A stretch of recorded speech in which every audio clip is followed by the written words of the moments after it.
بسم اللہ الرحمن الرحیم۔ السلام علیکم ورحمۃ اللہ وبرکاتہ۔ عابد راجہ چینل کی طرف سے آج میں اپنے دوستوں کو رسول اللہ صلی اللہ علیہ وآلہ وسلم کا ایک فرمان سناؤں گا۔ آپ دوستوں نے اس پر ضرور عمل کرنا ہے۔ اللہ رب العزت کے پسندیدہ ترین کلمات کون سے ہیں؟ آپ صلی اللہ علیہ وآلہ وسلم نے ارشاد فرمایا، حضرت ابو ہریرہ رضی اللہ تعالیٰ عنہ فرماتے ہیں کہ نبی اکرم صلی اللہ علیہ وآلہ وسلم نے ارشاد فرمایا، دو کلمے زبان پر ہلکے اور ترازو میں بحری اور رحمان کے پسندیدہ ہیں، سبحان اللہ و بحمدہ سبحان اللہ العظیم۔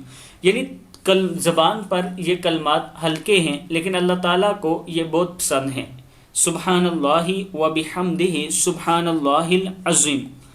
ابن ماجہ کی حدیث ہے۔ میں اپنے دوستوں سے گزارش کروں گا کہ یہ کلمات یاد کر لیں اور صبح و شام ایک ایک تسبیح ضرور پڑھا کریں۔ السلام علیکم ورحمۃ اللہ وبرکاتہ۔